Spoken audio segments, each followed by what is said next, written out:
Hey everyone, I'm Jeremy. In this video, I will tell you the storyline of a movie with the title Black Box. It's about a man struggling to regain his memory after surviving a tragic car accident. Desperate to return to his former self while trying to raise his daughter, he receives an experimental treatment that helps him probe into a past which suddenly feels too dark to be his own.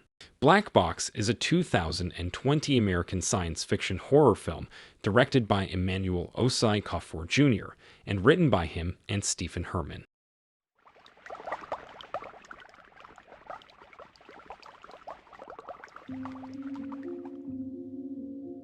There was a man named Nolan, a man who lived happily with his wife and daughter, but an unfortunate accident took the life of his wife.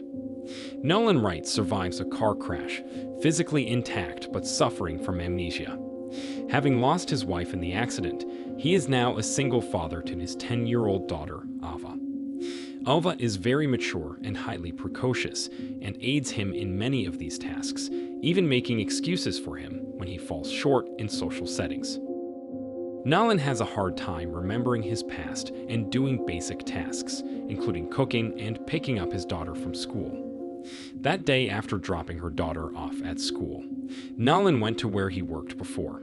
He tried to get his job back there as a photographer. There he meets an editor-in-chief named Kathy. Kathy, who already knew Nolan from a long time, apparently could no longer accept Nolan as a photographer because his abilities were no longer what they used to be before he had an accident. He was very upset and went to see his friend, Dr. Gary Yabo, to tell him about the condition he was in at that time. Gary offers him help, but Nolan refuses. His friend advises him to try an experimental procedure that might help him get his memory back by enlisting the help of Dr. Brooks, a neurologist at the hospital he was first brought to after the accident. Nolan finally decided to go for the experimental procedure. He meets Dr. Brooks and started doing the experimental procedure. By using the hypnosis method, Dr. Brooks explores Nolan's mind and considers him a suitable subject for black box treatment, saying that together they can try to regain his memory.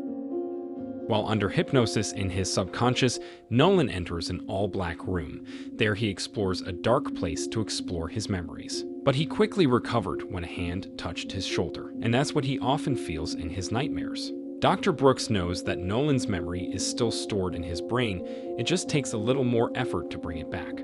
But because he felt a little scared, Nolan told Dr. Brooks that he would think again about continuing this experimental procedure. After returning from there, he forgot to pick up his daughter. Accompanied by a teacher, his daughter had been waiting for a long time. Finally, Nolan got a warning from his daughter's teacher that the school will report to the Child Protection Commission so that Ava is separated from her father, who is not able to take good care of her. Nolan, who realized that his condition was like that, tried even harder to get his memory back so that he would not be separated from his daughter and his life would be better. He went to see Dr. Brooks again to continue the experimental procedure. Unfortunately, this is not an easy process. Nolan sees figures, but not faces, and is frequently confronted by some sort of monster that causes him to panic and leave the memories. Good side is, however, that outside Dr. Brooks' office, he begins to catch glimpses of other memories, which help him work towards a more normal and healthy relationship with Ava. None of this lasts long, though. As Dr. Brooks pushes Nolan further and further, he begins to suspect that there is a dark truth in his past, and although Dr. Yabo assures him this is not the case, Nolan is frantic with worry.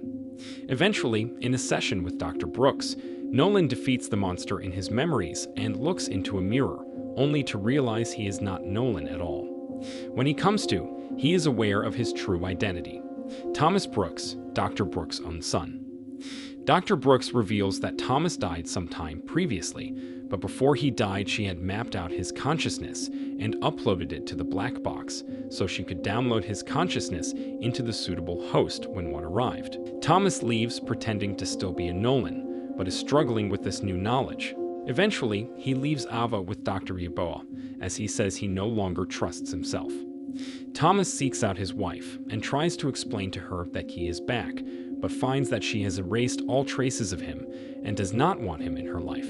At the same time, Dr. Yabo is looking into Nolan's file and realizes there are some irregularities.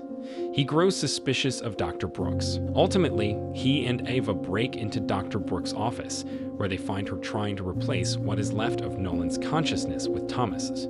They manage to interrupt her in time. Thomas and Nolan are physically acting out the fight for Nolan's mind and his consciousness, but Ava's screams remind Thomas of his own daughter's screams, and he gives up, realizing that he was killed by his wife, who threw him down the stairs after years of abuse.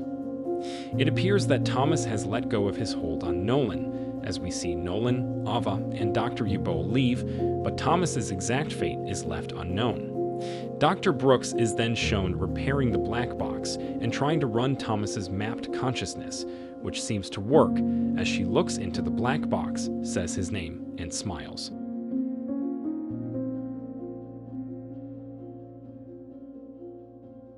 Black Box is the one of a first batch of movies made in partnership between Amazon Prime and Blumhouse Productions, famed budget studio that specializes in making horror movies. Even though the plotting was a little pedestrian. From a technical standpoint, the film is pretty good. It's often interesting to look at, and what visual effects the film has done nicely. Mimunu Athie is decent as the lead. A little bland at the start, but that does begin to make sense as the film goes on.